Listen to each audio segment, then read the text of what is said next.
God friends. எபேசியர் 6ஆம் அதிகாரம் 13ஆம் வசனம். ஆகையால் தீங்கு நாளிலே அவைகளை நீங்கள் எதிர்க்கவும் சகலத்தையும் செய்து முடித்தவர்களாய் நிற்கவும் திராணியுள்ளவர்களாகும்படிக்கு தேவனுடைய சர்வாயுத வர்க்கத்தையும் எடுத்துக்கொள்ளுங்கள். தேவனுடைய சர்வாயுத வர்க்கம் என்னவென்று சொன்னால் அவருடைய வசனம், ஆவியின் பட்டயம் நமக்கு கொடுத்திருக்கிறார்.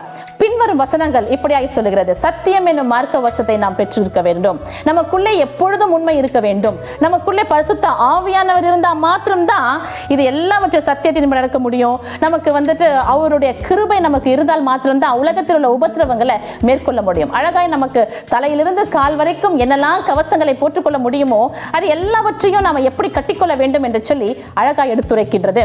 இந்த வசனத்தை நாம் எப்படி வைத்திருக்கிறோம்? வசனத்தை நம் இருதயத்தில் சுமக்கின்றவர்களா இருக்கின்றோமா? வாரத்துக்கு ஒரு முறை பைபிளை தட்டி தூசு தட்டி எடுத்து போகிறவர்களா இருக்கிறோமா? அல்லது இந்த வசனம், இந்த வேத புஸ்தகம் நம் இருதயத்தோடு ஒட்டி இருக்கின்றதா?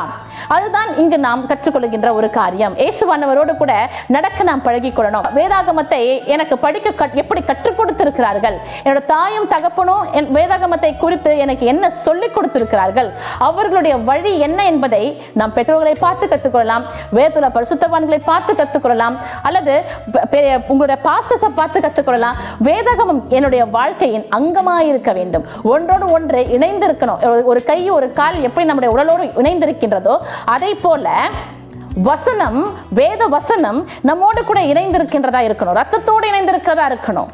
அதுதான் நமக்கு கற்றுக் கொடுக்கின்றார் பரிசுத்த ஆவியானவர். இந்த வாழ்க்கையை தான் நாம் உடையவர்களாக இருக்க வேண்டும்.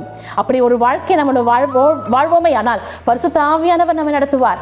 நம்ம எதை குறித்தும் இந்த உலகத்தை குறித்து நம்ம கவலைப்பட வேண்டிய அவசியமே இல்லை.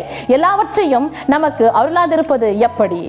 கிறிஸ்துவே நமக்கு கொடுத்துட்டாரு. இந்த உலகத்தில் இருக்கிறதெல்லாம் கொடுக்க போயிடுவாரு.